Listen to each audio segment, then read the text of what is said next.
Hey there, and welcome back. Tonight, we're stepping into a world that may seem far removed from our own. A world where the line between reality and the supernatural was not just blurred, but often completely erased. It's a story of herbs and roots, of visions and rituals, of people reaching beyond their daily lives in search of answers, relief, or simply a way to escape. But before we embark on this journey, take a moment to like this video, subscribe if you enjoy uncovering the hidden corners of history, and leave a comment telling me where you're listening from tonight. It's always fascinating to hear from all of you who are joining me on this time-traveling adventure through the ages. Now, find a comfortable spot, settle in, and let the distractions of the modern world fade away. Tonight, we're going somewhere far from here, back to the medieval world, a time when getting high wasn't about partying or escaping reality, but about survival, medicine, and visions of the divine. Step back in time to the 12th century. The air is thick with the scent of wet earth and something more pungent, perhaps the sharp tang of herbs drying in the sun or the smoke of a fire still burning after the night's chill. The world is quieter, but not peaceful. In the distance, you can hear the faint sounds of church bells tolling the early hour, the low murmur of voices exchanging secrets, and the rhythmic motion of grinding stone as apothecaries prepare their medicines. In this world, the day has already begun for those who survive by the earth's bounty. But there's more happening than just farming and trade. People are searching for something beyond the ordinary, a deeper meaning, a vision, a way to ease the pain of life's struggles. The medieval world is a place where mysticism, religion, and nature are deeply intertwined. It's a world where people didn't just look for answers in prayer or scripture, but in the plants and fungi growing all around them. Imagine waking up in the midst of all this. You're not a hero, not a famous alchemist, just another soul caught in the web of history, trying to make sense of this strange and often dangerous world. You open your eyes to a small, dimly lit room, maybe a hut, perhaps a church cell. The smell of herbs, resin, and incense lingers in the air. The floor beneath you is hard and uneven, perhaps covered in straw or a thin woven mat. Your body aches from the long hours spent toiling the day before, but there's no time for rest. There's work to be done. Outside, the world is waking up as well. The hum of the market fills the air, the clink of metal as blacksmiths prepare their tools for another long day. Yet, it's the quieter hums of the world, the sound of mortar and pestle grinding, the whispers of secret rituals being prepared that carry the true weight of the day. It's in these hidden moments, in these quiet corners, where life unfolds. And it is here, amid the daily struggles, that people are seeking a kind of altered state through herbs, potions, or unearthly visions. This is what life looks like for the men and women who turn to the plants and fungi of the world. What once might have been seen as getting high is really about something more. It's not just to escape the mundane, it's about altering reality for a moment, for healing, for visions, or simply to survive. Life in the medieval world is harsh, and what might seem strange to us now was once seen as a means of control over the forces that ruled their lives. Imagine the herbs that could open your mind, or perhaps deliver you into a dreamlike trance, where visions of saints, angels, or even demons might appear. The roots and plants that heal and harm at equal measure. The ointments that make you feel like you can soar through the air, or the strange mushrooms that erase the pain of the body, but at what cost?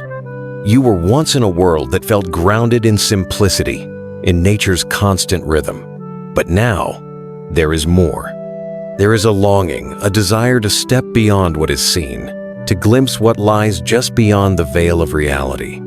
People once reached for mushrooms, potions, and concoctions to feel something more, a divine revelation, a healing, or an escape from the suffocating weight of everyday life. And yet, all too often, they discovered something else, something darker, and sometimes far more dangerous. This is the world we are stepping into tonight. A world where the very substances that helped people cope with life also led them to strange, altered states of mind.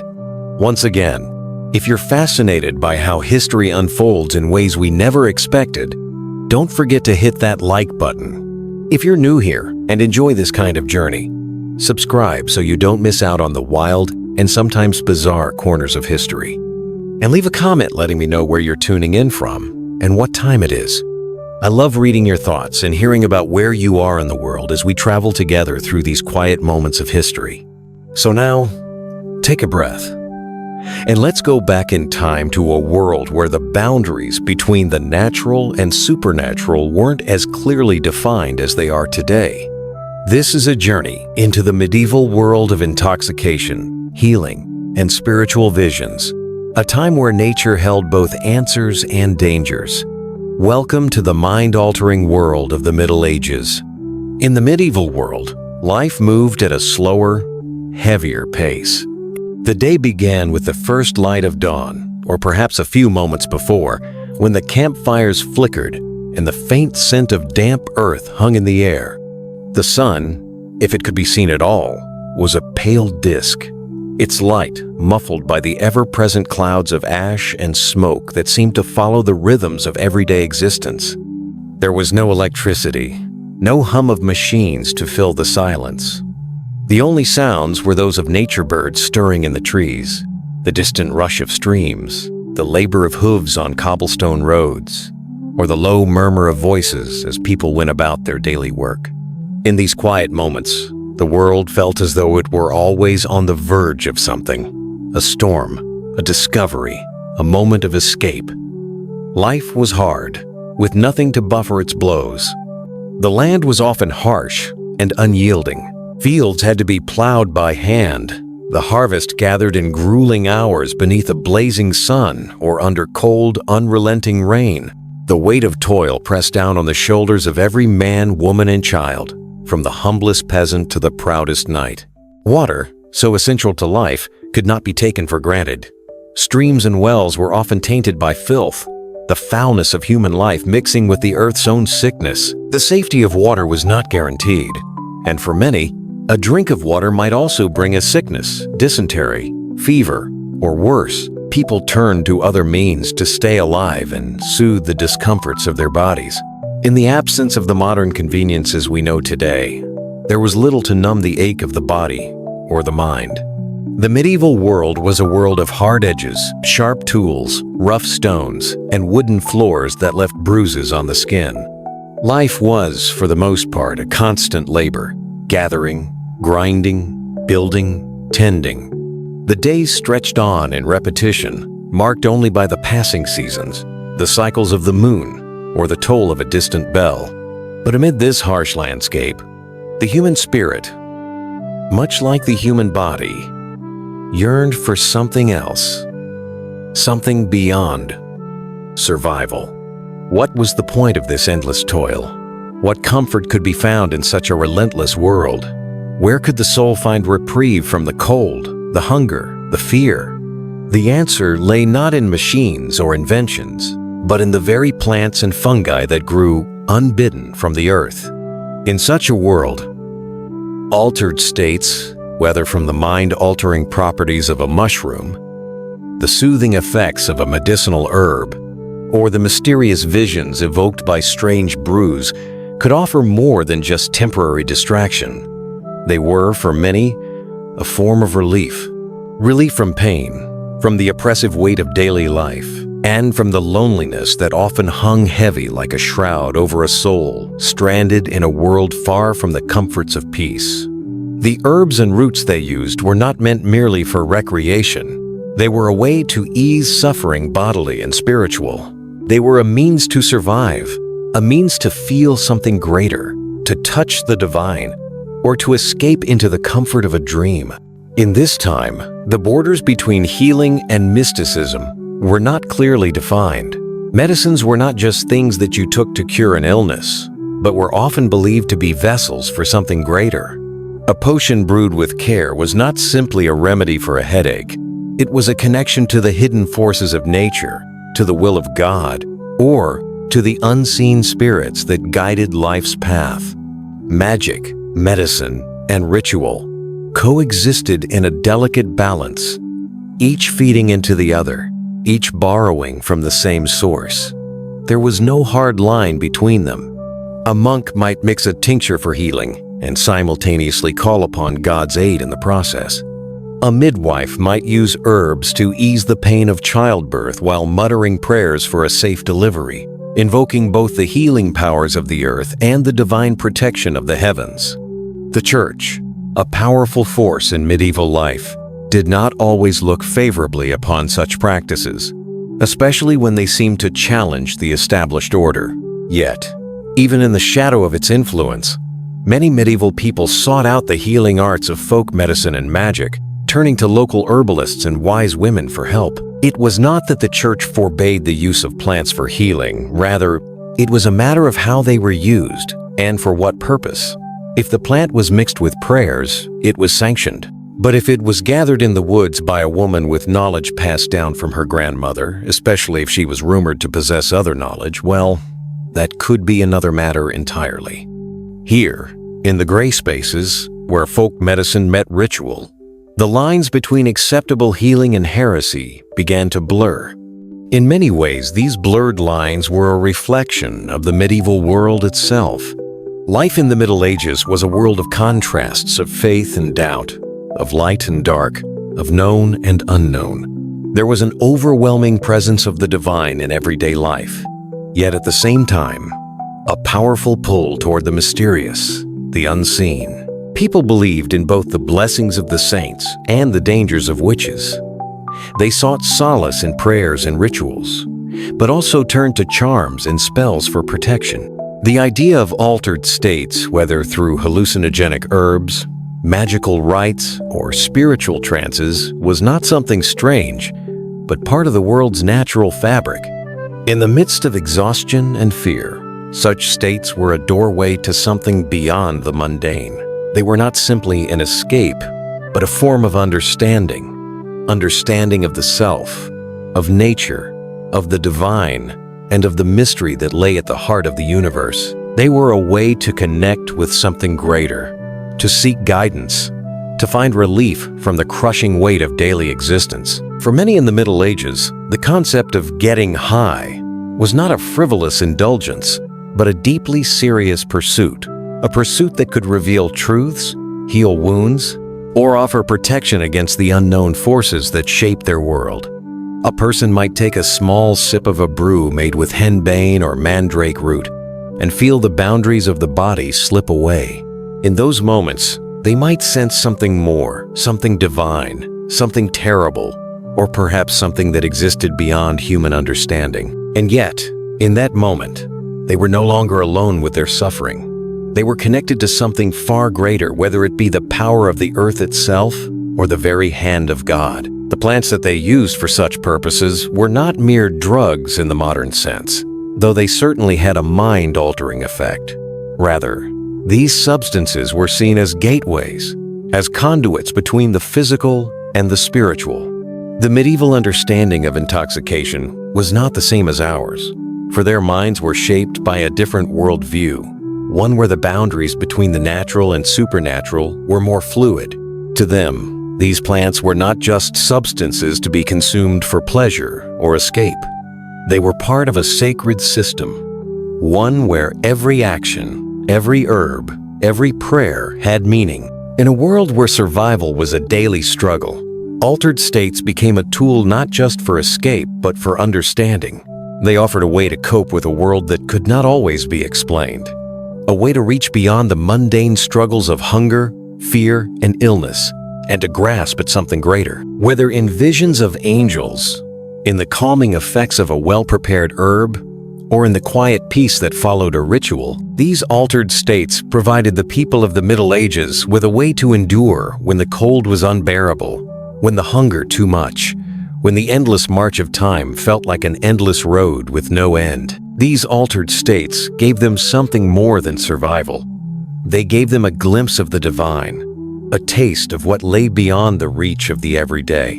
In the next section, we will explore some of the most common plants and substances used in medieval times to alter the mind, how they were prepared, how they were used, and how they shaped the experiences of those who sought their aid. But for now, let us reflect on the context in which these substances were not just used for pleasure, but as a bridge to something far more meaningful, something that connected the human soul to the divine, the earthly, and the unknown. The earth, in its silent wisdom, offers a bounty of plants, roots, and flowers that have long been sought after by those who understood their potential both for good and for ill. To the medieval mind, these substances were not mere curiosities.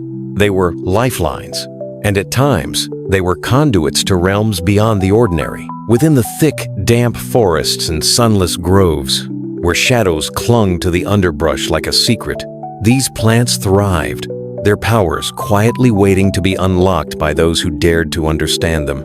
Henbane, a name that echoed through the whispered prayers of herbalists, healers, and mystics.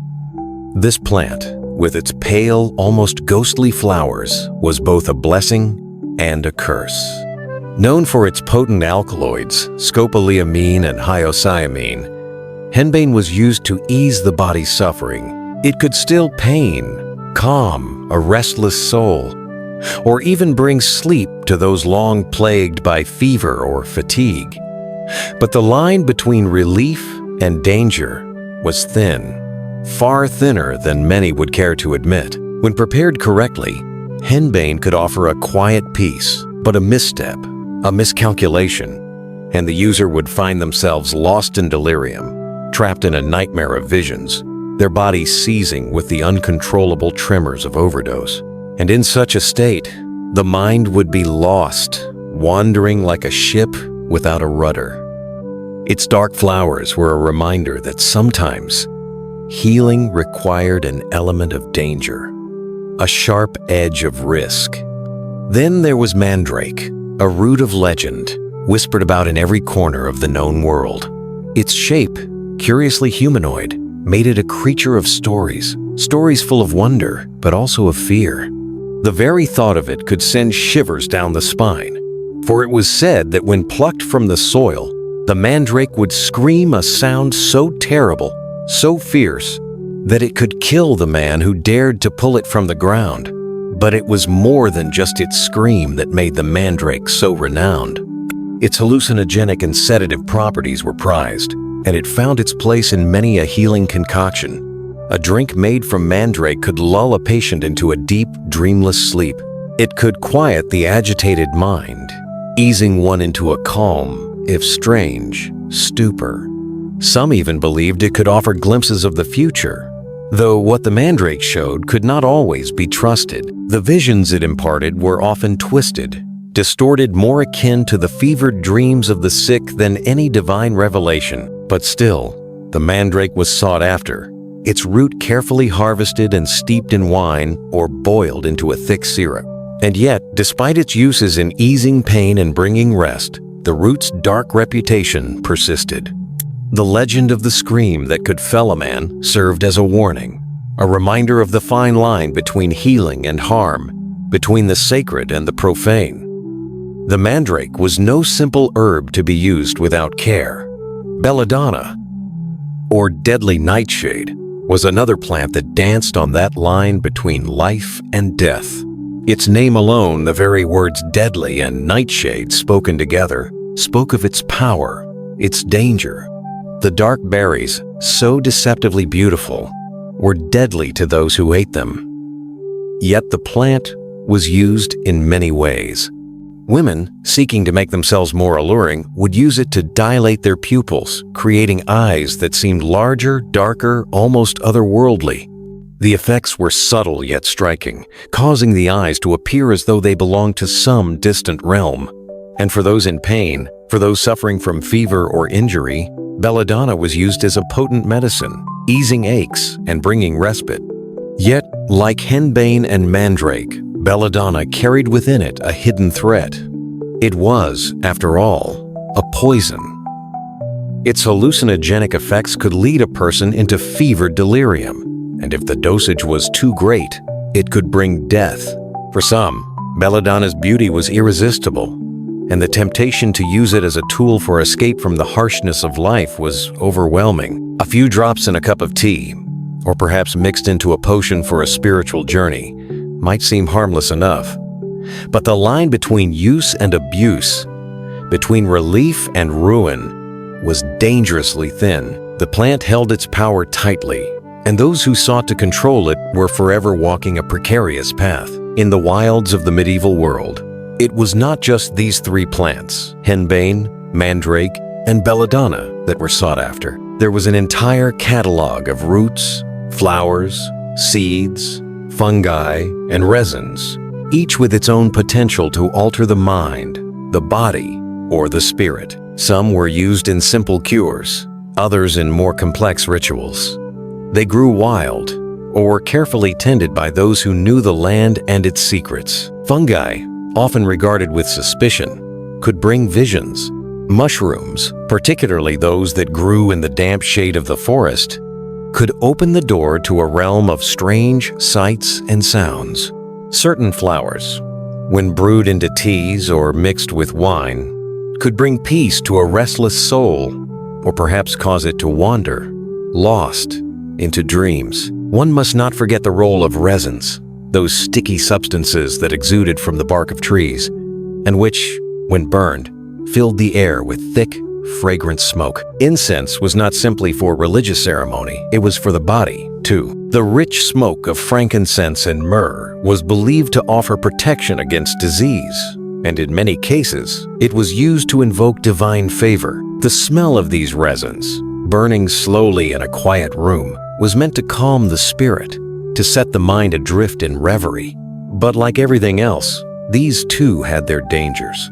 They could be overused, filling the air with too much smoke, too much of the incense that clouded the mind and made the world feel distant, as though separated by a veil.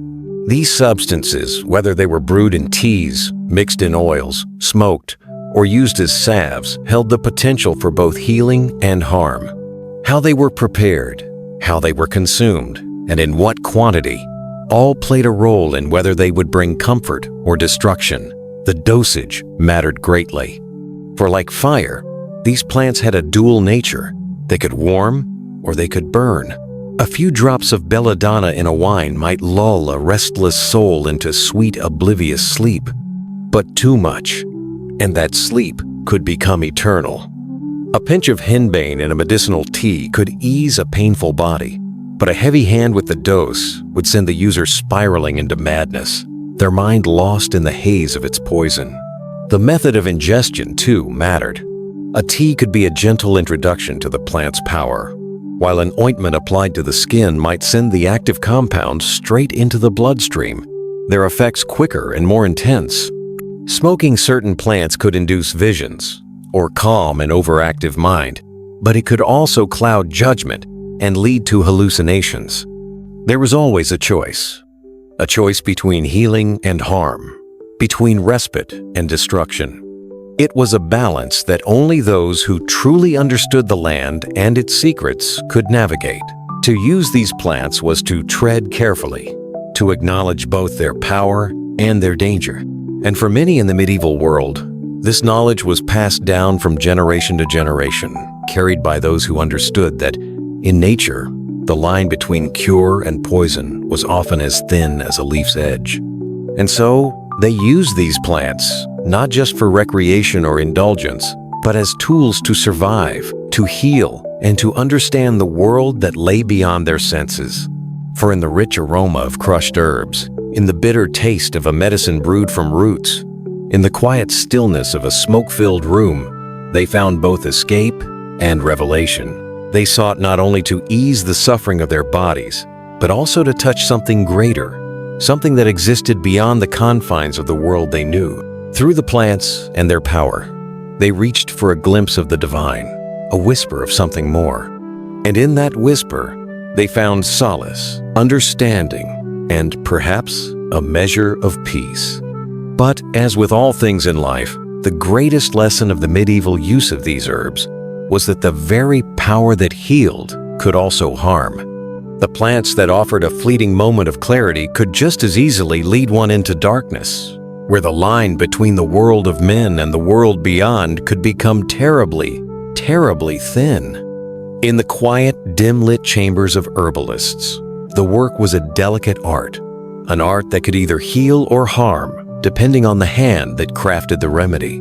For the medieval people, the methods by which the mind-altering substances of nature were delivered into the body were just as important as the plants themselves. These methods ranged from the simple act of brewing a tea to the more mysterious and, at times, perilous practices of topical application, each method carrying its own risks, its own rhythm.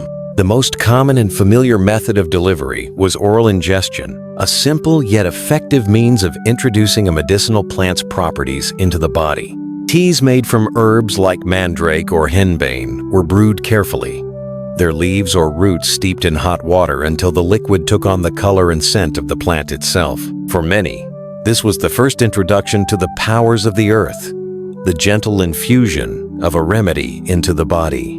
The warmth of the tea was a comfort, much like a quiet moment before sleep, as the body absorbed the properties of the plant. A similar route of delivery involved wine. Wine, an everyday part of life in medieval times, became an excellent vehicle for delivering the medicinal properties of herbs. Belladonna, for example, might be steeped in wine, a method that both masked the plant's bitter taste and helped its compounds to permeate the bloodstream. The alcohol in the wine acted as a solvent, drawing out the volatile oils and alkaloids, making the remedy more potent. A sip of such wine could calm a troubled soul or ease the pain of a wound, though it carried with it a certain unpredictability. Too much, and the line between relief and delirium could blur. But not all concoctions were taken orally. Some of the most potent methods of delivery involved topical applications, where the plant's power was absorbed directly through the skin. In the hands of those skilled in the craft of herbalism, these remedies were often delivered in the form of ointments or salves. These thick, oily preparations, made by grinding herbs into fats or oils, were rubbed onto the skin, where they were quickly absorbed into the body's bloodstream. The effects could be immediate and profound. A salve of henbane, for example, applied to the skin, would numb pain or bring a deep, drowsy sleep. But the potency of such salves was not to be underestimated. The skin, though protective, could still absorb the plant's compounds at a rapid pace, making the effects of the ointment much more intense than a simple tea. However, topical absorption was not without its risks. When applied to the skin, the active compounds entered the body faster, often bypassing the usual filters of digestion. And with that speed came danger. For some, the experience could be overwhelming visions that turned into nightmares, a sense of flight or disembodiment, as if the spirit itself had left the confines of the body. The boundaries between reality and hallucination would blur, leaving the person caught between two worlds. One of the most intriguing and dangerous methods of topical delivery was found in the lore of the flying ointments associated with witches. These were salves made from potent herbs like henbane, mandrake, and belladonna. Unlike ordinary ointments, these preparations were used with the express intention of causing a profound, altered state of consciousness. The ointments, when applied to the body, would invoke visions and sensations that could feel like flying. But it was not simply a matter of slathering the salve on one's skin. The most notorious practice was to apply these ointments to the mucous membranes, the soft tissues of the body that could absorb the compounds most quickly and effectively. While salves might be rubbed onto the arms or legs, the most potent effects were achieved when the ointment was applied in more intimate areas, often beneath the arms or around the genital region. The idea was that these places, rich in blood vessels, would allow the ointment to enter the body more swiftly, bringing about visions of flight or otherworldly experiences. The broomstick, that symbol of the witch in flight, was said to have played a peculiar role in the delivery of these ointments. The handle of the broomstick was used as a tool, an instrument by which the salve could be applied to the most sensitive areas of the body. The symbolism of flight, of soaring through the air with the aid of magical ointments, became intertwined with the witch's identity. For to be able to transcend the earth itself was both a symbol of power and, in the eyes of many, a sign of dangerous heresy. Yet, even beyond the folklore and legend, there was practical risk involved in the use of flying ointments. The speed with which the body absorbed these compounds meant that the experience could often be too much for the user to handle. Where once there might have been a simple desire for relief or escape, there was now the risk of crossing into a place where the mind could no longer return. The sensations of flight could be intoxicating, but they could also be terrifying, as the boundaries between the self and the world outside began to fade. For many, the use of flying ointments became an experience that was not easily forgotten, an experience that lingered long after the effects had worn off. In some ways, the methods of delivery reflected the broader culture of preparation, a culture that, while rooted in the need to survive, often wove together knowledge from many disparate sources. Herbalists, monks, and midwives were among the most common practitioners of the craft. They were the ones who spent long hours in the garden, cultivating the plants that would heal or harm, the ones who labored over the fires and the mortars, grinding and mixing to create the brews, ointments, and tinctures that would carry the plant's power into the body. Monks, especially, were known for their skill in herbal medicine. The great monastic gardens were full of the plants that would become the remedies of the day: sage, lavender, rosemary, and thyme, all mingled together with the more powerful herbs, like henbane and mandrake, that required a more delicate hand. In these gardens, the monks learned not only to care for the plants, but to understand the ways in which the plants could care for the people. They brewed teas, made tinctures, and prepared salves with the reverence of a ritual, for they understood that the healing arts were not separate from the divine, but were intimately connected with it.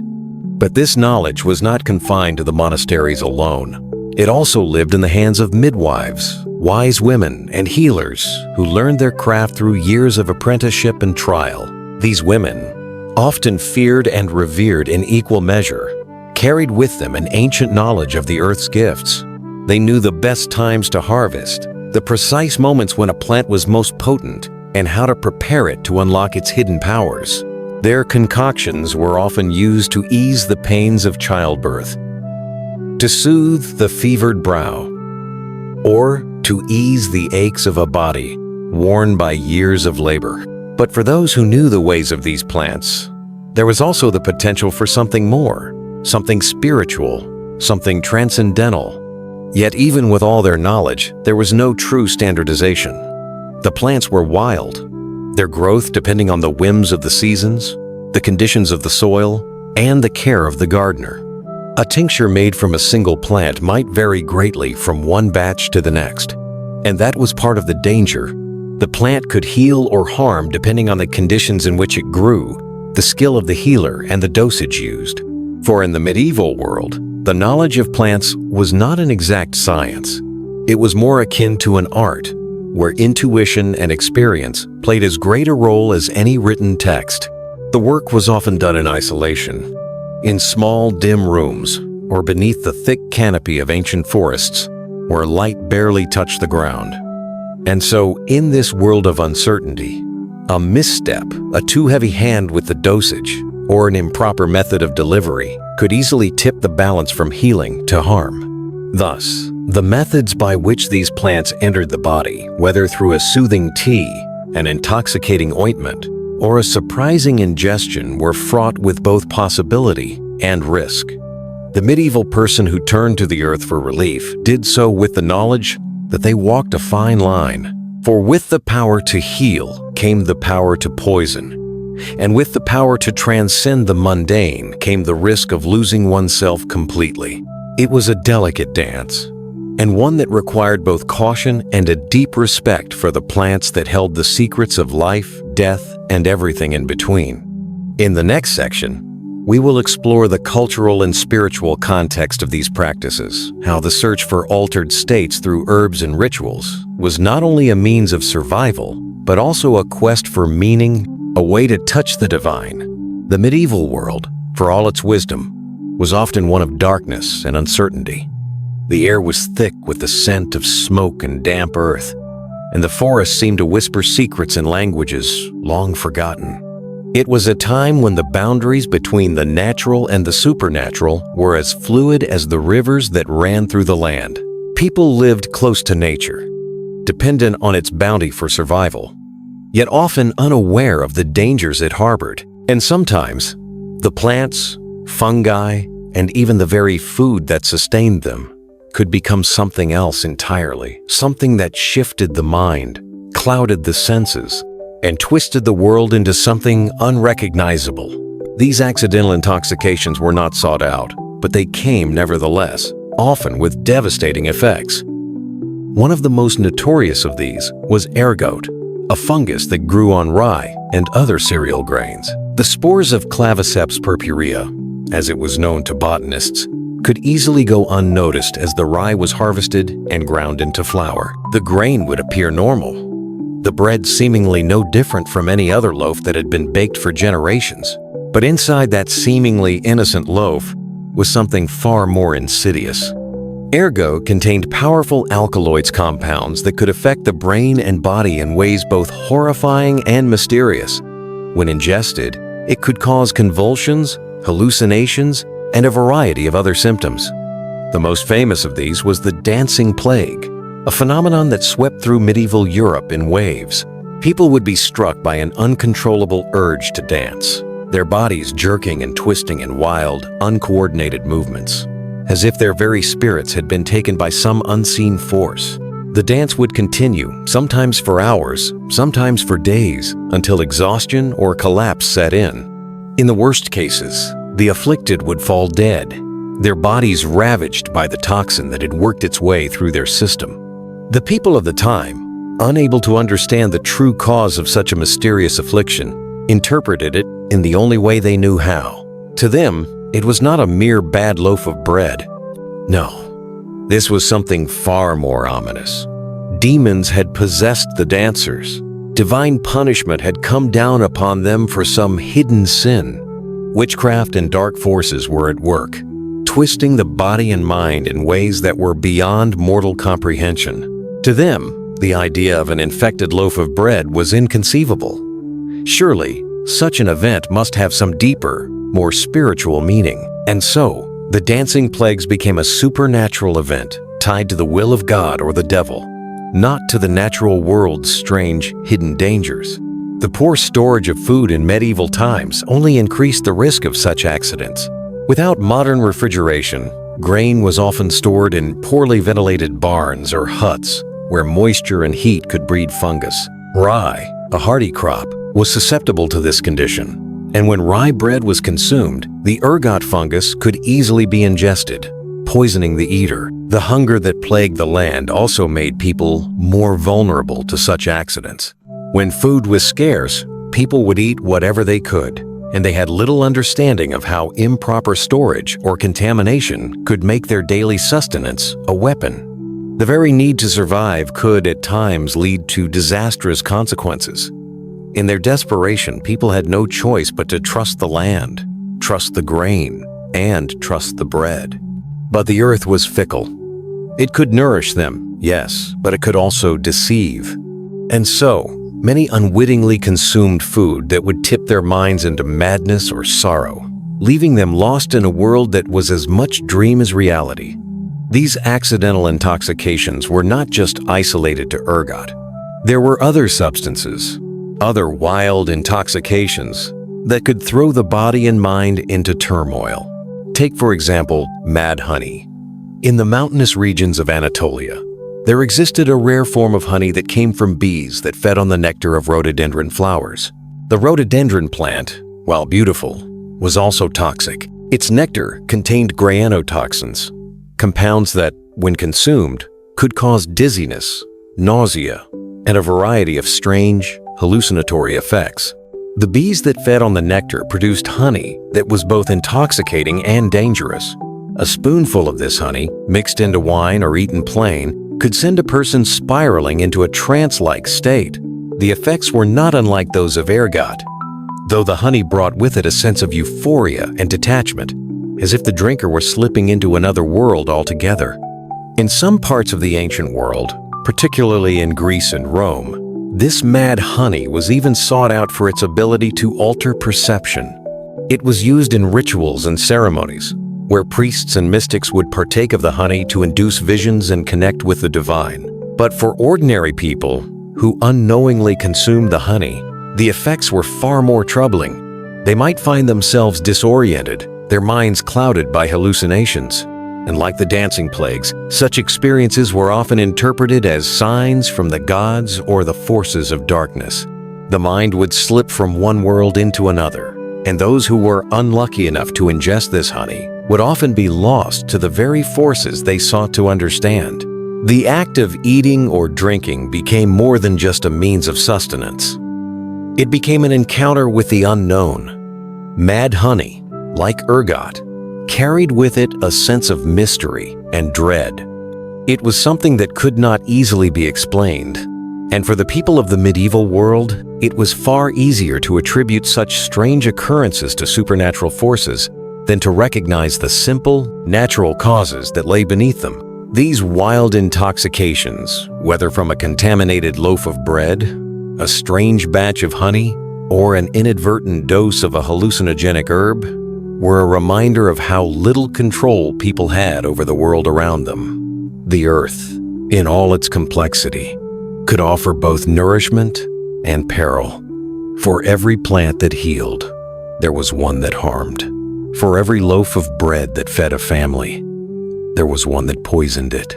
And in these moments of intoxication, whether caused by accident or by design, the boundary between the known and the unknown would blur, and people would find themselves lost in a world of visions, madness, and wonder. Yet, despite the dangers, there was something oddly comforting in this chaos.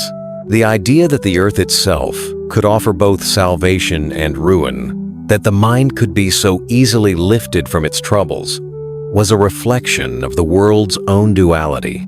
Life in the medieval period was one of hardship, yes, but it was also one of mystery. People sought answers not just through the logic of the body, but through the mysteries of the spirit.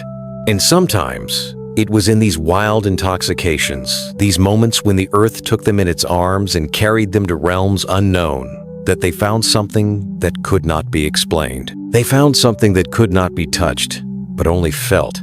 These accidental intoxications, with their twisting paths and wild, unpredictable effects, were a reflection of the world that medieval people inhabited, an uncertain world, where the line between the real and the imagined was as thin as the veil between this world and the next. And in this world, when the mind slipped into a dream, there was no telling whether it was a glimpse of heaven or a descent into madness, whether it was a gift or a curse. Only time would tell. In the dim light of medieval monasteries, where the air was thick with incense and the silence felt almost sacred, there were those who sought altered states, not for mere escape, but to transcend the ordinary and touch something far greater. To those who lived in a world governed by the constant struggle of survival, the desire to glimpse the divine was ever present. It was not enough to simply endure. One must seek the deeper truths, the hidden realms that lay beyond the veil of the senses. And so, some turned to the earth itself, using its potent plants to open the doors to the divine, to commune with saints, angels, and the unseen powers that guided their lives. To monks and mystics, the world of visions was both a gift and a test. The Church, while often skeptical of the means by which such visions were obtained, could not deny the power of those who were able to step beyond the physical world. In medieval Christianity, visions were a sign of divine inspiration, but visions were supposed to come from saints, not shrubs. And therein lay the tension. When was the altered state a moment of divine revelation? And when was it a symptom of heresy or madness? The line was thin and often blurry, for both the power of faith and the intoxication of plants could lead the mind to strange and unpredictable places. Monks, seeking spiritual clarity and intimacy with the divine, were often among the first to experiment with altered states. Herbal teas, brewed from plants such as valerian or sage, were consumed for their calming properties, allowing the drinker to quiet the mind and turn inward. For those who wished to delve deeper into their spiritual contemplation, more potent substances were sought. The use of psychoactive plants to induce visionary states was not limited to the common folk. Even within the church, where strict codes of behavior reigned, there were those who used these substances as tools for divine connection. But while these plants were valued by some as aids to spirituality, the church's stance on altered states was far more complex. The idea of using plants to reach spiritual realms sat uneasily alongside the doctrine of the time. The medieval church had little tolerance for any practices that it deemed to be connected to witchcraft or heresy. After all, the use of psychoactive plants had long been linked with mysticism and paganism. To consume a plant for visions was, to some, a step too far. It was not the plant that was sacred. It was the act of prayer, the focus of the mind, and the grace of God that led to true enlightenment. Despite the church's wariness, the use of psychoactive plants in spiritual practices persisted. In the quietest corners of the world, away from the prying eyes of the church, herbalists and midwives continued to prepare their potions, tinctures, and brews, using them in sacred rituals that were believed to bridge the gap between the physical and the divine. They worked in small, secluded gardens, where the very earth seemed to whisper its secrets, and the plants they grew were considered living, breathing vessels of divine power. Meanwhile, in other parts of the world, far from the reach of Christian doctrine, mystics and philosophers were using altered states to contemplate the nature of the soul, the divine, and the universe. In the Islamic world, where Sufism and mystical practices flourished, the use of substances like hashish was more widely accepted, particularly among mystics in places like Persia, Egypt, and the Levant. The resin of cannabis, which was mixed with honey and spices, was consumed to aid in meditative states and contemplative visions. To the mystics of the Islamic tradition, these states were not seen as a descent into madness, but as a path to enlightenment. It was believed that the hashish, when taken in moderation, allowed the user to shed the constraints of the material world and enter a space where the soul could commune directly with the divine. The connection between hashish and mysticism was so deeply woven into the fabric of certain cultures that it was almost inseparable. These plants were sacred tools, used to elevate the spirit, not to drag it into darkness. Sufi mystics, in particular, were known to engage in such practices as a means of seeking communion with God. The altered states they experienced were not seen as sinful or impure. Rather, they were viewed as a necessary part of their spiritual journey. Through the haze of hashish, the mystics believed they could understand truths that ordinary minds could not fathom, truths that were beyond the reach of mere rational thought. Yet, for all the spiritual benefit that many claim to derive from these substances, the question remained: when did the use of psychoactive plants shift from divine inspiration to dangerous heresy? The Church could not easily answer this, and so it chose to err on the side of caution, condemning any substance that might lead to visions or trance-like states as potentially satanic. The fear was not simply that the vision might be false or misguided, but that it might be a vision not from God, but from something far darker. The line between divine ecstasy and demonic influence was a thin one, and the Church's inquisitors were ever vigilant, always watching for any signs of witchcraft or heretical behavior. In contrast, many in the Islamic world, especially those who practiced Sufism, viewed the use of these substances as a means of achieving divine closeness. To them, there was no contradiction in using a natural substance to open the soul to divine inspiration. The hashish did not cause the mystic to lose touch with God. Rather, it was believed to bring the mystic closer to God, to allow them to shed the weight of the world and experience divine unity. This view was in stark contrast to that of the medieval Church, where the use of any substance to alter the mind was often seen as a dangerous pursuit.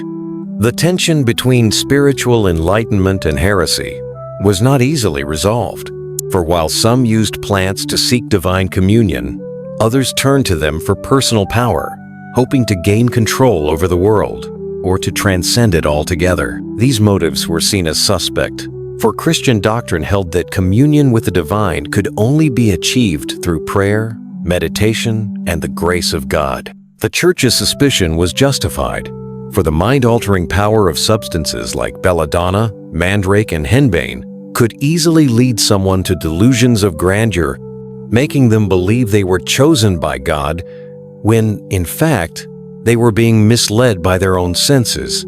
Psychoactive plants, when used for spiritual purposes, were deeply intertwined with the religious cultures that used them. In many cases, they served as the bridge between the human and the divine, the material and the spiritual. They allowed those who were willing to take the risk to peer into realms that the ordinary man could not see, but they also carried with them the danger of misinterpretation, of seeing visions that were not divine but were the product of an altered mind. In these moments of divine inspiration or twisted delusion, the tension between faith and suspicion grew. For those who walked the path of mysticism, the use of plants to reach the divine was a natural part of their spiritual journey. Yet, for the Church, the same plants were viewed as tools of deception, capable of leading a soul astray. The question that remained was not whether these plants could inspire visions, but whether the visions were truly divine. And therein lay the great uncertainty of the age, the belief that the road to salvation could lead through sacred visions or dangerous hallucinations, and that the power of nature could either lift the soul to heaven or drag it down into the depths of sin. As we move forward in our exploration, we will see how the Church's growing suspicion of altered states led to persecution and control. But we must also understand that, for some, these substances were more than just tools of magic and witchcraft. They were sacred, transformative, and a gateway to understanding the deepest mysteries of the soul. In the days before modern comforts and conveniences, before the ease of clean, flowing water and purified air, the people of medieval Europe turned to a familiar, comforting companion: alcohol. It was not a mere indulgence, but a necessity, woven into the fabric of everyday life. From the early hours of the morning to the fading light of evening, alcohol was there, present in meals, in prayers, in the quiet moments between labor and rest. It was, for many, a lifeline, a companion in the harshness of life, and at times, a balm for the weary soul. But more than that, it was an intoxicant, delivering a mild buzz to ease the body and mind, a gentle escape from the burdens of life. Beer, ale, and wine were not luxuries, but staples of the medieval diet. In a world where clean drinking water was scarce, dangerous, and often contaminated with disease, alcohol was, paradoxically, the safer choice. To drink a glass of wine or ale was to ensure that the liquid had been boiled or fermented, processes that killed harmful bacteria and made it safer to consume. The towns and villages were dotted with breweries and alehouses, where beer was brewed in large batches, and wine, though more expensive, was prized for its ability to cleanse the body and soothe the spirit.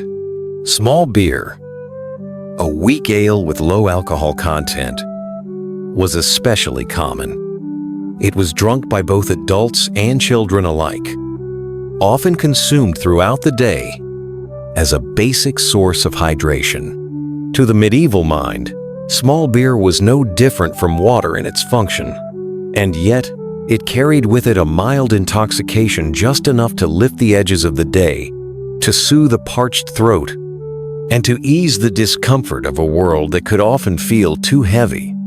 The everyday buzz of small beer was not the fierce intoxication of strong spirits, but rather a gentle comfort, a companion to the monotonous grind of life. It was a drink to share over a meal, to pass between friends, to celebrate small victories, and endure the long hours of work. Ale, stronger than small beer, was brewed for those who sought a more substantial drink. It was crafted from barley or wheat, flavored with herbs and spices that could vary depending on the region or the brewer's personal recipe. The art of brewing was as much a craft as it was a science, and brewers whether monks in their abbeys or villagers in their homes, were skilled in the balance of flavor and strength.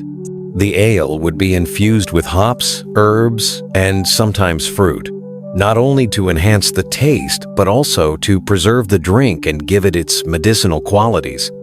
In this way, ale became more than just a beverage for pleasure. It was part of the healing culture of the time. The plants that flavored the ale could calm the nerves, soothe the stomach, or help with digestion. The use of spices in wine and ale was a common practice, especially among the wealthier classes, who had access to a variety of exotic ingredients. Cinnamon, cloves, ginger, and nutmeg were used to flavor and preserve both ale and wine, giving the drinks a complexity that could be medicinal as well as pleasurable. Herb-infused wines, made with plants like sage, rosemary, and thyme, were often believed to have healing properties. These drinks were used to ease the symptoms of illness, to promote digestion, or to calm the nerves after a long day's work.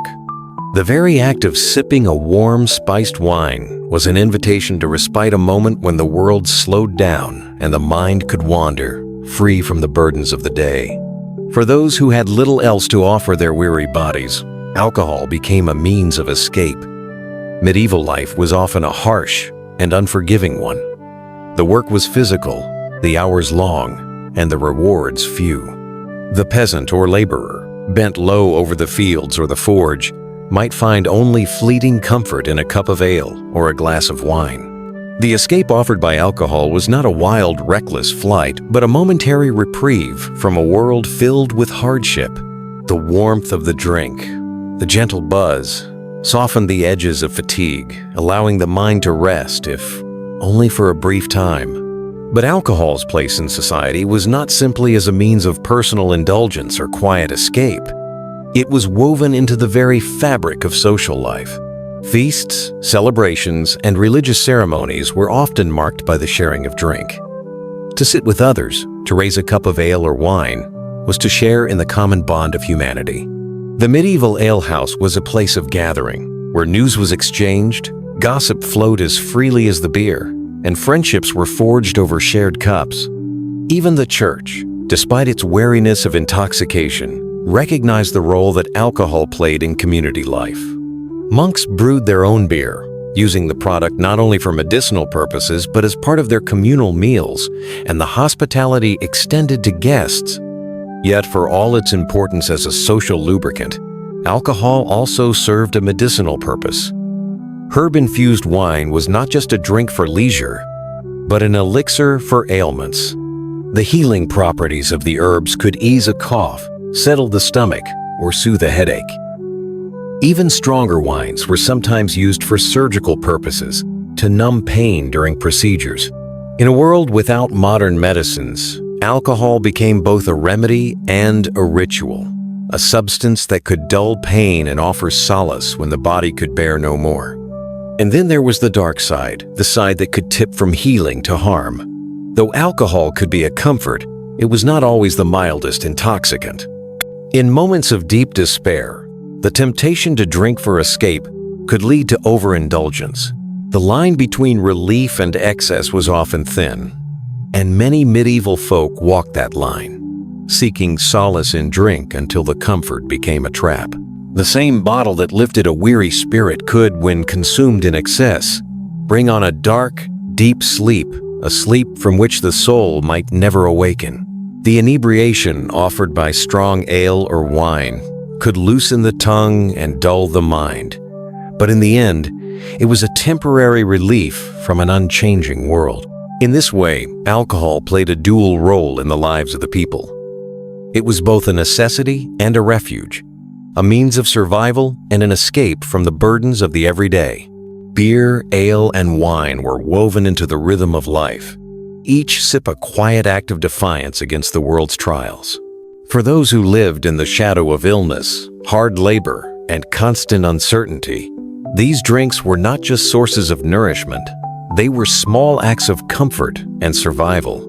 As they drank, their minds would wander from the troubles of the day, even if just for a time, and in that fleeting moment, they could find solace not just in the drink itself, but in the simple act of sharing it with others. of lifting a cup and finding a moment's peace in the warmth of the firelight and the company of a friend. In the world of medieval Europe, the use of intoxicants was not simply a matter of personal choice. It was intricately bound up with one's social status, the purpose for which the substances were used, and the moral compass of the society at large. The intoxicating substances that were part of everyday life, whether in the form of alcohol, herbal brews, or mind-altering plants, were not universally available in the same way. Access to these substances was a privilege tied directly to one's rank in society. And how these substances were consumed, for what reasons, and the manner in which they were used, all reflected the complexities of medieval morality, religion, and cultural attitudes. Nobles, with their wealth, leisure, and access to luxury, treated intoxicants as part of their lifestyle, a mark of their status, and an avenue for socialization. Wines and herbal infusions were consumed for both pleasure and ritual, often with an air of exclusivity and sophistication. These substances, particularly the stronger wines, were often spiced with rare herbs or flavored with fruits and resins, a drink designed not only for indulgence, but as a display of the wealth and refinement of the household. For the noble classes, intoxication wasn't solely about relief from hardship or escape from labor. It was a statement of elegance, a tool of hospitality, and a mark of their exalted position. Gatherings and feasts were occasions for drinking, where the wine flowed freely, binding the highborn together in alliances, celebrations, and occasionally darker dealings behind closed doors. But intoxicants were not used solely for indulgence.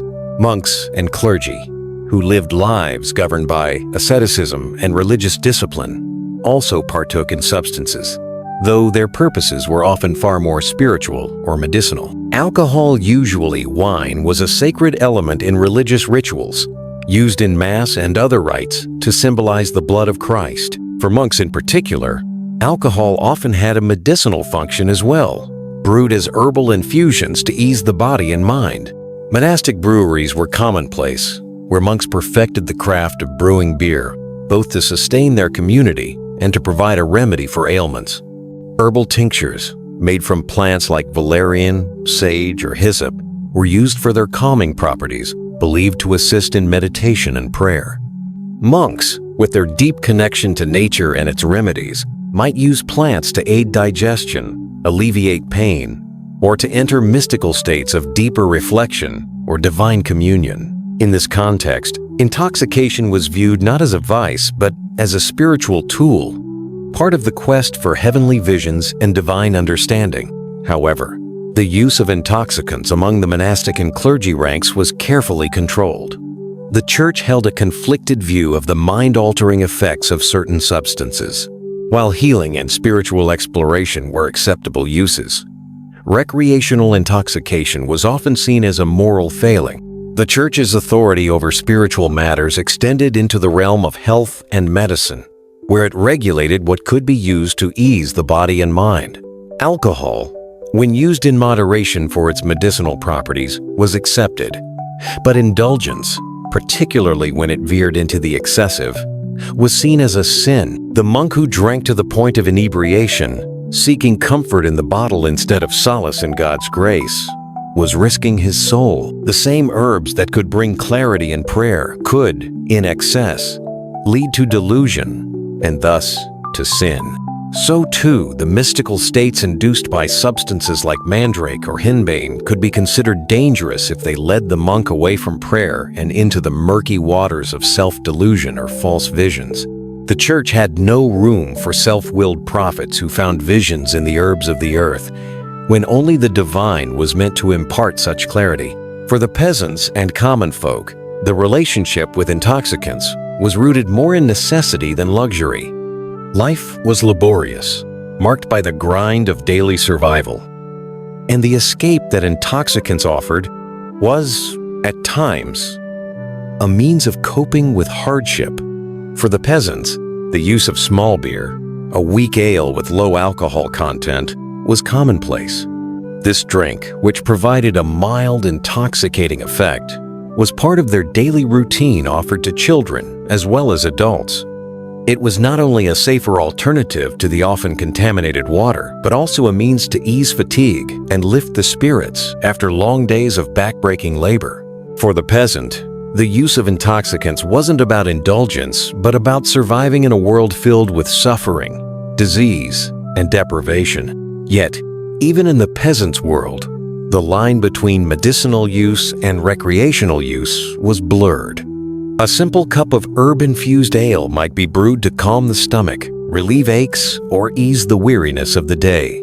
But these same plants could also induce a deeper, trance-like state, bringing visions of a spiritual nature and blurring the lines between practical healing and divine inspiration.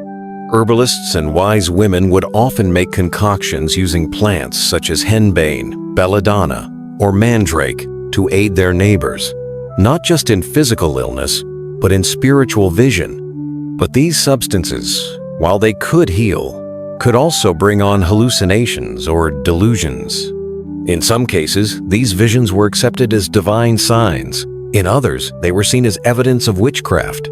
The use of substances for altered states of consciousness, however, was a dangerous gamble in the eyes of the church and secular authorities. The line between healing and witchcraft was thin, and when intoxicants were used for spiritual exploration, especially when those visions did not conform to the church's teachings, they were often branded as demonic. In such cases, intoxication blurred into witchcraft.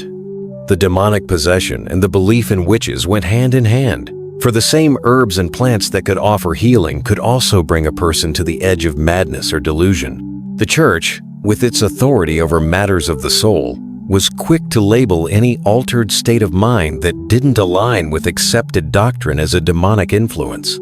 If one were to use intoxicants to summon visions of divine revelation, the church could perhaps forgive such behavior. But if those same visions led to heretical beliefs or strange behavior, it was not long before the inquisitors were involved, and accusations of witchcraft or demonic possession could follow. The church's control over morality extended deeply into how intoxication was viewed. Intoxication was, by its very nature, seen as a loss of control, a weakness that could lead to sinful behavior. If one's visions were inspired by God, they were acceptable. If they were inspired by demonic forces, they were unacceptable. The script's playful phrase, "If you wanted to see Jesus, acceptable. If you wanted to flirt with a goat demon, problem," encapsulates the moral conundrum that faced medieval society. It wasn't the substance itself that was the problem. It was the intention behind its use and the outcome it produced. In this context, morality was tightly woven into the use of intoxicants. They could be used for healing, for spiritual communion, or for pleasure, but the very act of seeking altered states was an inherently moral act, for it was tied to one's relationship with God, with society, and with oneself. The nobles, clergy, and peasants all had different roles to play in the grand social hierarchy, and the way they used intoxicants reflected not just their social rank, but their spiritual obligations, cultural customs, and moral judgments. The question of who could use intoxicants, for what purposes, and under what conditions was not merely a matter of personal choice. It was a matter of public perception, moral judgment, and religious decree. For the authorities of the time, whether church or secular, the use of intoxicants was a matter of maintaining control, both of the body and the soul. And those who were caught in the web of intoxication, whether through healing herbs, alcohol, or mind-altering plants, found that their fate could often depend on who was watching and whether their altered states aligned with the doctrines and moral standards of the time. In the end, intoxicants were more than just substances. They were part of the delicate balance between faith and sin, pleasure and vice, healing and witchcraft. The use of these substances could elevate the soul to spiritual heights, but it could also bring one to the edge of damnation, depending on how they were used and by whom. It was a fragile line that was walked by many, from the noble courts to the humble cottages, and at times, It was a line that was crossed without even realizing the consequences. As the pale moonlight bathed the cobblestone streets and flickering torchlight cast its warm glow on the crumbling walls of medieval Europe, far beyond these borders, other lands were drawing their own lines between the use of intoxicants and the rituals of life, across oceans, across deserts, and across vast mountains. Different cultures were employing substances in ways that were just as intricate and meaningful, yet different in their very essence. The question of altered states, who used them, how, and for what purpose was not unique to Europe.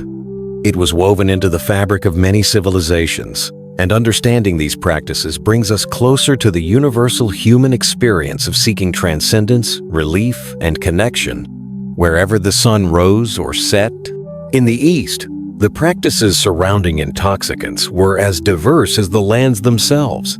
Islamic regions, from the bustling cities of Persia through the sun-baked deserts of the Levant to the fertile banks of the Nile, embraced the use of hashish, a psychoactive substance derived from cannabis resin, in ways both profound and controversial. It was common to mix hashish with spices and honey, a concoction used not only for recreation but for spiritual purposes, especially among Sufists, the mystics of the Islamic world. These mystics sought to transcend the self, to shed the layers of earthly identity, and connect with the divine in their meditations. The intoxicating effects of hashish were seen as a means to facilitate this connection, allowing the practitioner to experience profound states of contemplation and divine communion. It was believed that through the use of hashish, one could cast aside the material distractions of the body and enter into the mystical presence of God. Yet, even within this mystical context, there was tension. Just as in medieval Europe, the religious authorities in the Islamic world were wary of any substances that might blur the line between sacred and profane. The use of hashish was at times condemned by certain scholars and religious leaders as a temptation of the flesh, a means of escape from reality that undermined the piety and discipline required of the faithful. The use of intoxicants for spiritual enlightenment was therefore a delicate balance. To some, it was a means of divine union, while to others, it was a dangerous indulgence that led away from true worship. In China, where the ancient roots of herbal medicine ran deep, the use of psychoactive substances followed a different path. Poisonous plants, some of which could kill as easily as they could cure, were integral to the practice of medicinal alchemy. In the medieval Chinese tradition, certain poisons were used intentionally as part of treatments, often to purge the body of ailments or to bring about a balance between the body's internal energies. Arsenic, mercury, and lead substances that we would now know as toxic were used in small doses, carefully prepared and administered in controlled environments, under the supervision of herbalists and alchemists. These poisons were not regarded as dangerous in the same sense as we understand them today. Instead, they were thought to have healing properties when used correctly, capable of purging the body and restoring the balance of the 5 elements that governed life. In this context, poison was not simply the negation of life, but a tool in the ongoing dance between health and disease. Here too, as in Europe, the use of substances could be interpreted as spiritual or pragmatic. Herbal medicine and poisons were intertwined, used both for practical purposes and in an attempt to achieve greater understanding of the cosmos. Alchemical texts, often written by monks, scholars, or healers, detailed the properties of various plants and minerals, many of which had psychoactive or toxic effects. But in this case, the poison was not something to be feared outright. It was a tool for divine insight, a way of transcending the mundane world. In the medieval world of Europe, these substances, herbs, and practices were traded and shared, crossing borders and blending cultures. Knowledge passed from one hand to another, from herbalists in distant corners of the Mediterranean to those working in the quiet, candle-lit rooms of monastic communities in the north. In Europe, the Latin herbals, such as the Tractatus de Herbis, played a crucial role in this exchange of knowledge. These texts, often meticulously copied and passed between scholars, were filled with descriptions of plants and their medicinal and psychoactive properties. They were not simply lists of plants, but reflections of the collective knowledge and wisdom of the age.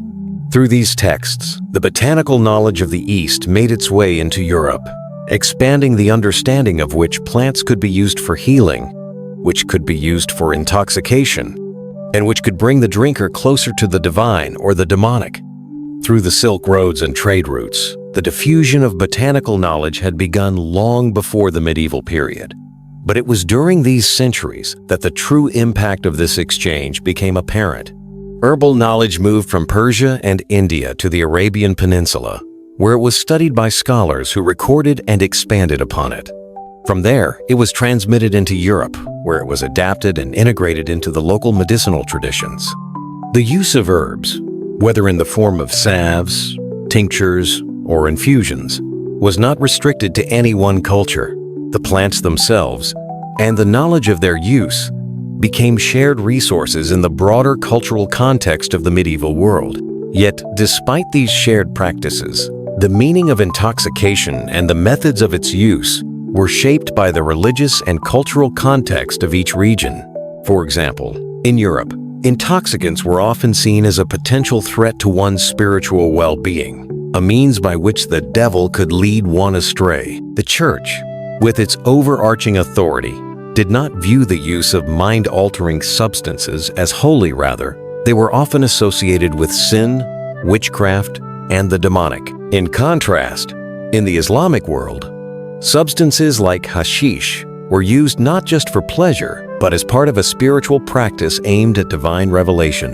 And in China, the use of poisons as part of medicinal alchemy was deeply tied to the philosophy of balance and the natural order, where the boundary between medicine and magic was far less distinct. In these ways, each culture shaped the meaning of intoxication through its unique worldview. The Eastern and Islamic use of psychoactive substances often had a spiritual dimension. Hashish was a way to seek divine inspiration or to lose oneself in the contemplation of the universe. In medieval Europe, on the other hand, intoxication was more often seen as something that could corrupt the soul, disrupt the body's natural rhythms, and disconnect the individual from God. Even when intoxication was used for medicinal purposes, it often came with a cloud of suspicion. For the Church, there was always the danger that the use of substances might blur the line between the sacred and the profane, between divine intervention and demonic possession. The methods of use also differed across cultures. While the medieval Europeans used herbs in teas, ointments, and alcoholic brews, the Islamic world preferred hashish mixed with spices and honey, while the Chinese utilized poisons in their alchemical concoctions, applying them with precision to achieve medicinal or spiritual effects.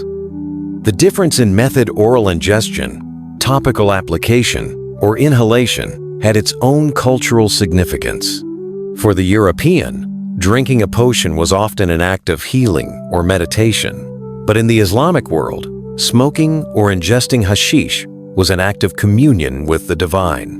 The Chinese, too, saw the ingestion of poison as a spiritual and philosophical journey, seeking a deeper understanding of life through the careful manipulation of life's most dangerous substances. In the end, the cross-cultural use of intoxicants tells us much about how the human desire to transcend the mundane world manifested itself in different ways across the globe.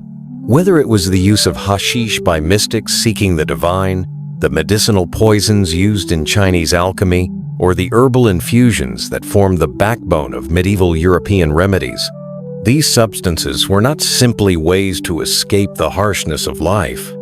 They were ways to connect with something greater. They were tools for understanding the unseen, the unspoken, and the unknown. Each culture's approach to intoxication was influenced by its values, its religion, and its understanding of the natural world, offering a glimpse into the deeper human longing for connection, healing, and transcendence. In a world where the line between healing and harm was as thin as a well-worn thread, the use of herbal intoxicants was fraught with danger. The same substances that could offer relief or bring enlightenment were often traps waiting to ensnare the unwary. For the medieval person, especially those using plants and potions without the knowledge we have today. The risks of intoxication were very real, and they were often lethal. Many of the plants that were used to alter the mind or ease the body contained toxic compounds. The difference between healing and death lay in the dosage. Herbs like henbane, belladonna, and mandrake held within them the power to induce visions, soothe pain, and calm the nerves. Yet, misuse could lead to terrible consequences. The fine line between therapeutic and lethal was easily crossed. Henbane, for example, used for centuries as a remedy for everything from toothaches to insomnia, was a volatile plant. Small doses could bring the relief of sleep, but larger doses would lead to convulsions, delirium, and in extreme cases, death. It was the same with belladonna, or deadly nightshade. When used carefully, it could dilate the pupils and provide a temporary cure for pain. But if the wrong amount was consumed, the consequences were swift and severe. The sensation of dizziness, blurred vision, and hallucinations would soon give way to coma, convulsions, and finally, death. The careful dosage required, along with the unpredictable nature of these plants, made them a double-edged sword. The problem was further compounded by mistaken identity. With the vast array of plants available in the wild and the lack of formal education for the majority of the population, it was easy to confuse one plant for another. An herb might look remarkably similar to another, but one might be a healer, while the other was a killer. Imagine, for example, gathering a handful of mandrake roots, believing them to be a safe sedative, only to find that what you had in your hands was a deadly nightshade variant. The slightest misstep could prove fatal, especially if the plants were mixed together. One plant might interact with another in ways that were not immediately apparent, creating unpredictable and sometimes disastrous reactions. What was meant to heal could easily become poison, and often, the only way to know the difference was through the experience of those who had survived or not. Contamination also posed a serious threat. In a world without modern scientific understanding or controlled environments, many substances were prepared in unsanitary conditions. The act of brewing a herbal tonic might involve impure water, dirt, or even mold, leading to unpredictable effects. The fungi found on certain bread, for example, could cause a reaction far different from what the brewer had intended. Ergot, the parasitic fungus that grows on rye, could infect bread without anyone noticing, producing convulsions, and in some cases, a hallucinatory plague that would spread through entire villages. Some of these reactions were accidental, the result of poor storage or lack of knowledge, but they could lead to violent social consequences, with entire towns believing they had been cursed or struck by divine wrath. But the risks of herbal intoxication weren't just physical. The social stigma that came with the use of psychoactive plants could be just as dangerous. In a time when religion was central to life, and the church held great sway over moral and spiritual conduct, any deviation from accepted practices was not only seen as a health risk, but as a moral one. Herbalists, especially women, who dealt in the preparation of these potions, often found themselves under suspicion. They were perceived as witches, especially if their remedies worked too well, or if they were associated with altered states of mind that could not easily be explained. The church, suspicious of any supernatural influence that wasn't sanctioned, frequently cast witchcraft accusations upon those who used herbs for intoxication. A woman who used henbane to treat a headache might be praised for her knowledge in one town, but in the next, she could be burned at the stake for using that same plant to enter into what was seen as demonic communion. The broad understanding of herbs as magical tools only heightened the risk of being accused of witchcraft. This societal view could be devastating. Women who prepared and administered these substances in good faith to relieve suffering or calm nerves found themselves subjected to inquisitions, trials, and even execution. It wasn't uncommon for people to blame the herbalist when strange happenings followed the use of a plant. If someone had a vision or acted erratically after consuming a tonic, the herbalist might be blamed for leading that person to evil or heresy. If the remedy had failed, if it resulted in a death, whether from an overdose or an allergic reaction, the herbalist might find themselves facing the full wrath of society. It was a perilous role to play, even when one had no intention other than to help. But even for those who used these plants, not for spiritual or ritualistic purposes, but as remedies for very real, physical ailments, the risk was still present. Take the case of henbane again, which, when used correctly, could ease the pain of toothaches or muscle cramps. But the range between a healing dose and a lethal dose was narrow. A single extra drop of tincture, or a slightly stronger brew, could tip a person from feeling relief to hallucinating, and eventually, to death. Even belladonna, prized for its ability to dilate pupils and relieve pain, was fraught with danger. It required the hand of an expert, someone who could measure the exact dosage. Without such knowledge, its effects could be disastrous disorientation, dry mouth, blurred vision, and eventually, the loss of consciousness. Yet, despite the knowledge of these risks, people continued to use these plants because they were the only remedies available for many of their ailments. Without the modern knowledge of toxicology, they relied on what they knew, however flawed it might have been, because the alternatives were often far worse. This brings us to the modern understanding of these substances. Today, we know much more about toxicology, the study of poisons, and the risks that come with the use of these plants. What was once seen as medicine, even in its dangerous form, is now understood through the lens of scientific research. We know the compounds found in henbane, belladonna, and mandrake tropane alkaloids such as scopolamine and hyoscyamine are powerful chemicals that can disrupt the nervous system, leading to the uncontrollable reactions once described in ancient texts. What the medieval person did not know was that these plants worked by interfering with the acetylcholine receptors in the brain, triggering effects ranging from sedation to hallucinations, and in some cases, death. Today, we understand the therapeutic window, the precise range between healing and overdose.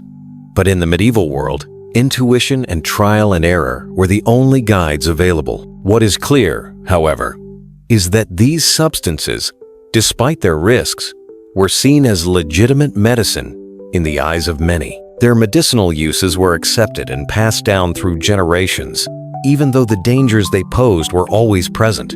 The medieval world, like the modern one, was caught between the need for healing and the reality of danger. As one article rightly puts it, for many in medieval times, it was not about mischief, it was about medicine, though the risk was always present. The act of taking these substances could be seen as a necessary risk, a gamble made in the hopes of relief. But that relief often came at a great cost. In the end, the dangers of herbal intoxication were many, but so too were the rewards. The medieval world was a place where the line between life and death could be as fragile as a plant's leaf, where the human desire for healing, for escape, and for understanding often collided with the reality of risk and consequence. Whether through the use of poisonous herbs, the accidental contamination of bread, or the spiritual visions induced by psychoactive plants, the consequences of intoxicant use were always present. And yet, despite these risks, the use of intoxicants continued because in the medieval world, as in ours, the desire for transcendence often outweighed the fear of what might come. The past, in all its complexity, lingers like a soft fog in the early morning, hanging in the air, subtle and persistent. And as we peer through that fog, what do we see in the practices of medieval intoxication? What can we learn from those who sought escape, transcendence, or healing through the use of herbs, fungi, and potions? Their world, where the line between the sacred and the profane blurred, holds lessons that echo through the centuries, resonating with the very choices we make today. At first glance, the medieval use of intoxicants may seem distant from our own lives. It is tempting to think of those who lived in the shadow of the plague, surrounded by superstition, and without the benefits of modern science.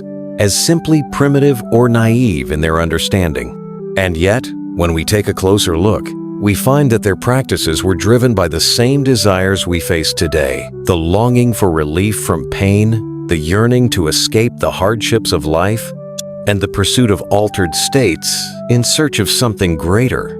We too seek out substances, whether through the medicinal use of pharmaceuticals, the recreational use of alcohol or cannabis, or the spiritual rituals that involve mind-altering substances.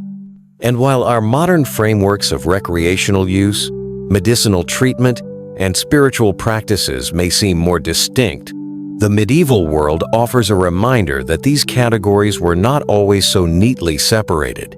For the people of the Middle Ages, intoxication was often part of the fabric of everyday life, woven into a tapestry that included both pleasure and purpose. Herbalists, monks, witches, and priests alike blurred these boundaries, weaving a complex web of healing, ritual, and pleasure, sometimes even all at once. It is important then to remember that the medieval use of psychoactive plants was not merely about escapism. Yes, it was about relief, but it was also about transcendence, a means to step outside the mundane and glimpse the divine or the otherworldly. It was about experiencing the world in a way that was different, more intimate, and more connected. And in that respect, it speaks to a universal desire that has always been part of human nature: the search for meaning, the longing for something greater than the self. The medieval high was never just about pleasure in the way we might think of it today. It was never simply about getting high for the sake of enjoyment. For medieval people, intoxication had a purpose, whether it was to help ease the suffering of the body, to seek visions, or to connect with God through altered consciousness. These uses were always framed within the context of spirituality or medicine, not hedonism. And yet, it is important to remember that hedonism itself, in the medieval world, was often seen through a different lens. Pleasure was not always to be rejected or feared. Sometimes it was seen as a form of divine grace, a way of receiving relief from the trials of life. In that way, intoxication could be both sacred and earthly, both holy and human, a delicate balance that medieval people danced with every day. Contrast this with our modern approach. Today, we tend to separate these ideas more strictly. Drugs and alcohol are often seen as either recreational or medicinal, with little overlap between the two. Spiritual use of substances has become less common, reserved for specific religious practices, while recreational use is often marked by stigma or social boundaries. We have made clean distinctions, but we might ask ourselves if those distinctions always serve us well. After all, the medieval person, whether noble, peasant, or monk, sought their altered states not just for pleasure or escape, but to bridge the gap between this world and the next, between the physical and the spiritual. Perhaps what we can learn from the medieval use of intoxicants is the complexity with which people in the past viewed altered states of consciousness. The lines between medicine, magic, and pleasure were not as clear-cut as they often are in our current understanding. There was no rigid division between the therapeutic and the recreational. In fact, many medieval remedies for physical ailments had the potential to bring about hallucinations, visions, and otherworldly experiences, and yet they were used with the belief that such experiences could be beneficial, not dangerous. The human desire to transcend, whether through visions of the divine or a brief moment of escape from the pain of life, was universal, and it blurred the boundaries of what we now categorize as medicinal, recreational, or spiritual. The medieval approach challenges many of our modern assumptions. We often view the people of the past as more rigid in their understanding of intoxication, perhaps even assuming that they did not use drugs for pleasure as we do today. But the reality was more nuanced. In a world where medicine was primitive and life was hard, the pursuit of altered states for comfort, relief, or even joy was common. Though framed within different cultural and religious contexts, they didn't have the words or the concepts we use today, but the human experience of seeking a temporary escape from suffering, whether physical or mental, is one that transcends time and place. As we reflect on this, it is worth considering how the medieval high was part of the everyday woven into the fabric of daily life. Neither purely hedonistic nor purely saintly. It was a confluence of the human need for transcendence and the world's suffering. And in a world of saints, demons, herbalists, bread, and bees, the pursuit of altered consciousness was neither wholly a vice nor entirely a virtue. It was simply another way people in the past navigated the same terrain we walk today, the land of the human soul, trying to cope, to understand, and to reach for something greater. As we close tonight's journey through the intoxicants of medieval times, let us take a moment to reflect on how these past practices might influence our current understandings. What do we learn from the blurring of lines between medicine, magic, and pleasure? What does it tell us about the human spirit and its enduring quest for transcendence? And as we look toward the present, where do we stand in the long story of our relationship with substances that alter the mind? Perhaps the answer lies in the acknowledgement that, even today, the pursuit of altered states is never purely hedonistic nor completely spiritual. It is instead a human pursuit, fraught with both risk and reward. Thank you for joining me on this journey into the past, where herbs, visions, and rituals shape the daily life of those long gone. I invite you to reflect, comment, and subscribe so that we may continue to explore the oddities of history together. Until next time, my friends, where we will walk once more in the footsteps of those who lived in the quiet corners of time. And so, we find ourselves at the end of our journey, having traveled through the fog of time, wandered through forgotten alleys of medieval life, and explored the strange and sometimes dangerous world of altered states. We began by stepping into the muddy shoes of a medieval soldier or peasant, feeling the weight of exhaustion, hunger, and the long, grinding march through daily life. A world where the harsh realities of life left people seeking relief, escape, and transcendence, often turning to the substances that nature provided. For better or worse, in these 10 sections, we've unraveled the many ways the people of medieval Europe used intoxicants for healing, for spiritual guidance, and yes, for pleasure too, all within the context of a world very different from our own. From the very beginning, we delved into why the people of the Middle Ages sought out these altered states. Life was hard and often short, filled with uncertainty, illness, and suffering. The absence of modern comforts, from electricity to easily accessible clean water, meant that the pursuit of comfort or escape was something many reached for. Herbal remedies were not just the province of the sick, but a form of relief from the mental and physical strain of existence. And altered states, whether through herbs, fungi, or the occasional wild honey, were sought out as a means of finding relief from pain, escaping the mundanities of life, or even communing with the divine. As we explored the specific substances used, we discovered a world of plants, roots, flowers, and even fungi, all of which were utilized in the hopes of finding healing or elevating the spirit. We met plants like henbane, mandrake, and belladonna, each with their own story, their own power, and their own dangers. We learned that these plants were part of a larger tradition of herbal knowledge that included herbalists, midwives, monks, and even those on the fringes of society, whose remedies might straddle the line between medicine and magic. We then turned our attention to the methods of delivery, whether through teas, tinctures, ointments, or even accidental intoxication.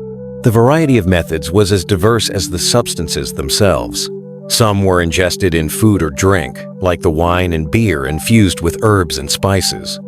Others, such as the infamous flying ointments, were applied topically, often in a ritualistic manner, leading to visions and sensations that blurred the line between heavenly experience and witchcraft.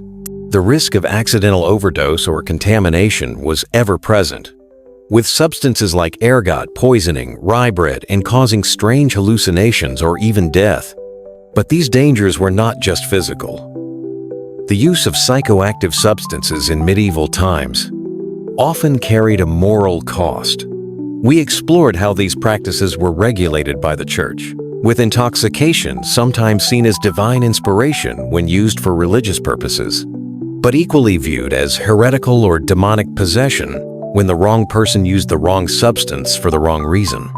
We saw how social status played a role in who had access to these substances, how nobles, monks, and peasants all used them in different ways, and how certain herbal practices were viewed with suspicion, especially when they came from those on the edges of society. In comparing medieval practices to those of other cultures, like the use of hashish in the Islamic world or the use of poisons in medieval Chinese medicine, we saw that the use of altered states was not unique to medieval Europe. In fact, many of the substances used in medieval times had counterparts in other traditions, revealing a shared human interest in the transcendent, the spiritual, and the altered states of consciousness that have been sought by cultures throughout history. We also recognized that knowledge of herbs and plants was shared across borders, as seen in the diffusion of botanical knowledge through Latin herbals, further illustrating the cross-cultural connections of medicinal and spiritual practices.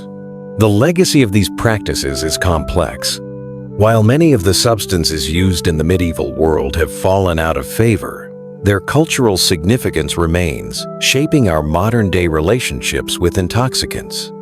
The desire for escape, healing, and transcendence that drove medieval people to seek altered states is still with us today. Whether we use medicinal marijuana for relief, turn to psychedelic therapy for emotional healing, or simply seek a drink to unwind after a long day, we can trace our modern habits back to these ancient practices. The blurred lines between medicine, spirituality, and recreation that we see in the medieval past remind us that these categories are often more fluid than we like to admit. Just as medieval people used plants to connect with the divine or ease pain, so too do we seek substances that soothe or enlighten us in our own lives, even if we no longer call them by the same names. What we also learn from the medieval world is that the use of intoxicants was never simply hedonistic. It was never only about pleasure. The medieval high was a necessary escape from a harsh world, often sought for spiritual and healing purposes, and always accompanied by a sense of risk. Whether they were used by a humble peasant seeking relief from pain, a monk seeking divine visions, or a noble seeking a moment of respite from the pressures of power, these substances were always part of a much larger cultural framework that combined healing, ritual, and morality. And yet, the risk of these substances was ever present. The line between healing and harm was always thin, and medieval people faced consequences for their use. They could be accused of witchcraft, demonized, or even executed for the very same practices that today are viewed as harmless or even beneficial. The legacy of social stigma, religious condemnation, and legal punishment still echoes through time, reminding us of the complicated relationship humans have always had with substances that alter the mind. So, as we reflect on this journey through the fog, through roots, bees, and bread, we are reminded that the pursuit of altered states is a story as old as humanity itself. We are all part of that same narrative, whether we realize it or not. The medieval high was never purely hedonistic, nor was it purely saintly. It was a part of the human condition, a search for relief, transcendence, and a deeper understanding of the world. And in this search, we see the same longing that we carry within ourselves today. Before I say my final goodbye to you, I'd like to know what surprised you most about the medieval use of herbs and intoxicants. Which story or substance stood out to you? Was it the dangerous allure of belladonna, the mystical flying ointments, or the accidental intoxication brought on by ergot-infected bread? I would love to hear your thoughts, so leave a comment below and share your reflections. Thank you for joining me tonight as we wandered through the mists of time, touched the roots of history, and explored the stranger side of the past. I hope you found this journey as fascinating and thought-provoking as I did. Sleep well, my friends, and dream responsibly. If you enjoyed this exploration, don't forget to like, share, and subscribe for more oddities from the past. Until next time, I look forward to our next adventure, where we will again step into the shadows of history and uncover more secrets that have long been waiting to be told. Good night, and take care.